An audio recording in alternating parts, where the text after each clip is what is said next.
about to complete 10 years at Google, and in this video I'm going to share with you if you are aiming for jobs or a long fulfilling career in any of these big tech companies तो आपको क्या-क्या चीज़ों का ध्यान रखना चाहिए। तो सबसे पहले अंडरस्टैंड कर लेते हैं कि ये जो बिग टेक कंपनीज हैं इनमें हायरिंग प्रोसेस क्या होता है। अगर आप देखोगे तो resume selection rate is 1%। It basically means कि अगर 100 लोग अप्लाई करते हैं केवल 1% वो होते हैं जिनको इंटरव्यू कॉल आती है, और जिनको इंटरव्यू कॉल आती है अगर आपके पास आ गई है सो यू कैन कंसिडर कि बैटल इज़ हाफ वॉन। अब आपको इंटरव्यू में अच्छे से खुद को प्रेजेंट करना है। पर थोड़ा सा स्टेप बैक लेते हैं और ये समझते हैं कि इंटरव्यू कॉल आती कैसे, रिज्यूमे में ऐसी क्या जादूगरी हो जाती है कि कुछ लोग की आती है कुछ की नहीं आती। तो अगर आप देखोगे एआई के टाइम में लोग आजकल कर क्या रहे हैं, केवल जॉब डिस्क्रिप्शन डालते हैं, सारी चीज़ें कॉपी पेस्ट करके डाल देते हैं रिज्यूमे में।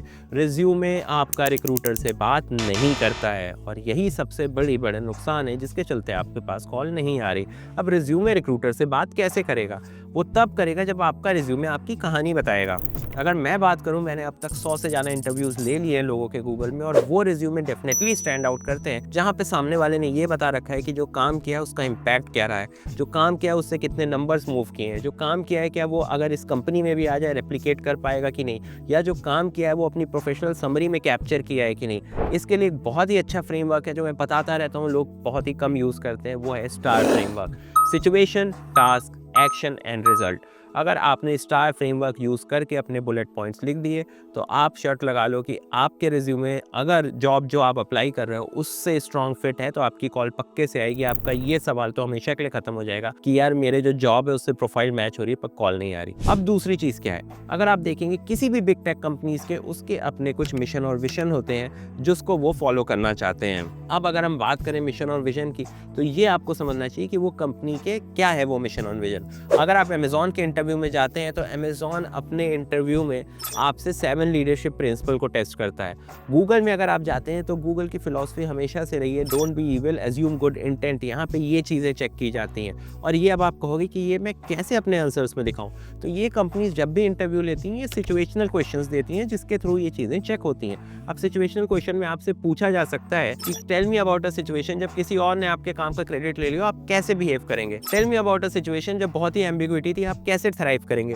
अब ये सारे क्वेश्चंस हैं जिनका कोई फिक्स्ड आंसर आपको नहीं बता सकता। अगर आपने लाइफ में ये चीज़ें एक्सपीरियंस कर रखी हैं तभी आप इनका आंसर दे सकते हो। गूगल में अगर बात करें तो हम एक राउंड ये भी लेते हैं जिसका नाम होता है गूगलीनेस। ये होता है कल्चर फिट राउंड, जिसमें ये देखा जाता है कि अगर आपके पास ऑप्शन है कि गलत काम करके भी आप निकल सकते हो तब भी क्या आप सही काम करोगे कि नहीं। और ये जो चीज़ है वो चेक होती है the way you articulate, the way you structure your answering also. और अगर जो इंटरव्यूअर इंटरव्यू ले रहा है वो भी आपको 2-3 बार आप देखोगे इन सारी कंपनीज में नच करता है कि चलो ठीक है थोड़ा सा और देखते हैं कि क्या अगर सिचुएशन और टेंस हुई तो ये सामने वाला किस डायरेक्शन में जा सकता है। तो आपको अपना काम एंड कंपोज्ड नेचर वहाँ पे रिफ्लेक्ट करना है, तब ये चीज़ें आपके लिए आपके फेवर में वर्क करेंगी।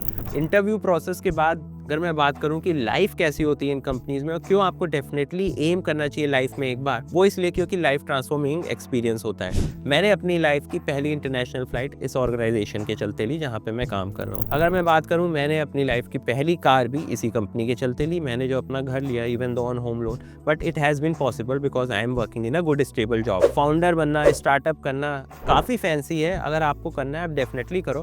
पर अगर आपका वो माइंडसेट नहीं है और जॉब का माइंडसेट है तो ये अच्छी कंपनियां जो stable job, stable work culture देती हैं वहाँ पे आपको डेफिनेटली ट्राई मारना चाहिए। अच्छा, दूसरी चीज़ क्या है अच्छी गूगल में जो मुझे बहुत सही लगती है वो ये है कि यहाँ पे आपको फ्रीडम और ऑटोनोमी दी जाती है टू ऑपरेट। किसी टाइप का माइक्रो मैनेजमेंट नहीं होता। अगर कोई प्रोजेक्ट आपको लग रहा है कि मीनिंगफुल है, आप उसको एंड टू एंड एग्जीक्यूट कर सकते हो अपने मैनेजर से डिस्कशन के बाद। कोई भी उसमें आके आपसे क्वेश्चन नहीं पूछेगा। दूसरी चीज़ जो यहाँ पे बहुत अच्छी है वो ये है कि यहाँ पे 20% करके प्रोजेक्ट्स होते हैं। अगर मान लीजिए आज की डेट में मैं गूगल एड्स टीम में काम कर रहा हूँ, मुझे गूगल पे टीम के साथ काम करना है, मुझे सीखना है वो कैसा काम करते हैं, तो मैं वहाँ पे रिक्वेस्ट कर सकता हूँ कि आप एक छोटा सा प्रोजेक्ट मुझे दे दो जिससे मुझे एक्सपोजर मिल जाए आपकी टीम का, आपको एक्सपोजर मिल जाए मेरे कैंडिडेचर का, और उसके बाद जो है अगर कभी कुछ अपॉर्चुनिटी आई तो हम फ्यूचर में देख सकते हैं। तो इस टाइप की जो चीज़ें हैं वो आपको पर्सनली भी ग्रोथ के डायरेक्शन में पुश करती हैं और सीखने के लिए हमेशा अवेलेबल रहती हैं। अगर मैं लोगों की बात करूँ तो यहाँ पे बहुत ही टैलेंटेड सेट ऑफ पूल मिलता है जिसके चलते आपके अंदर एक हाइपर कॉम्पिटिटिवनेस आती है जो कि हेल्दी नेचर होती है। एट द सेम टाइम आप लोगों से इंटरेक्ट करते हो तो रोज़ कुछ ना कुछ नया सीखते हो। अच्छा, बहुत से लोग ऐसे हैं जो केवल गूगल के ऑफिस में ये आपको दिखाते हैं कि डे इन माई लाइफ में मुझे बढ़िया खाना मिला, मैंने मसाज करवा ली, मैंने यहाँ पे जाके गेम खेला, मैं केवल जिम गया। तो ऐसी चीज़ें मैं मिथ बस्ट कर देता हूँ, रेगुलर बेसिस पे नहीं होती। 9 साढ़े 9 पे आप ऑफिस आते हो, 5 साढ़े 5 6 तक आप काम करते हो, और अगर आपका दिन प्रोडक्टिव है तो आप समझ लो आप 6 से 7 घंटे तो काम करोगे ही करोगे, कीपिंग असाइड आपके लंच और जो भी ब्रेक के आवर्स हैं। तो ये चीज़ें ऑफिस में रहती हैं, वंस इन अ वाइल आप एक्सपीरियंस कर लेते हो।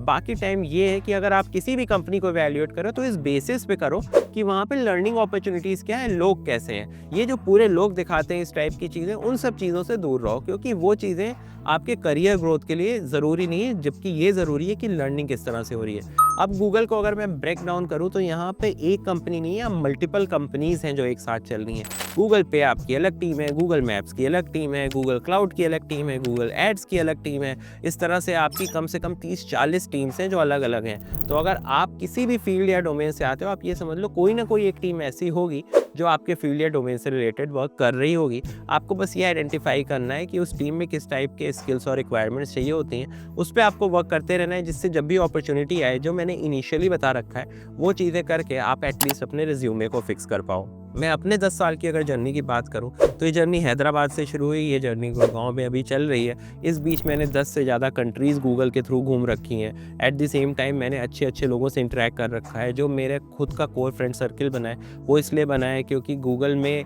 आपको वो एनवायरनमेंट मिलता है जहाँ पे आप एक दूसरे से कम्पीट नहीं करते बल्कि एक दूसरे को कॉम्प्लीमेंट करते हो। तो ये काफ़ी अच्छी चीज़ें हैं जो इस ऑर्गेनाइजेशन के अंदर है। नॉट ओनली गूगल, अगर आप मेटा उठा लोगे, अमेजॉन उठा लोगे, सब जगह इस तरह की चीज़ें जो आपको एक बिग टेक कंपनी में मिलती है, जो आपको फाइनेंशियल स्टेबिलिटी देती है, करियर को डिसेंट ग्रोथ देती है, अच्छा नेटवर्क बनाती है। तो अगर आप एम कर रहे हो इन सब ऑर्गेनाइजेशन में जाने के लिए, तो जो मैंने शुरू में फंडामेंटल्स बनाए उस पर स्टिक करना पड़ेगा। चैनल को सब्सक्राइब कर लो जिससे मैं और इस तरह की अपडेट शेयर करता रहूँ।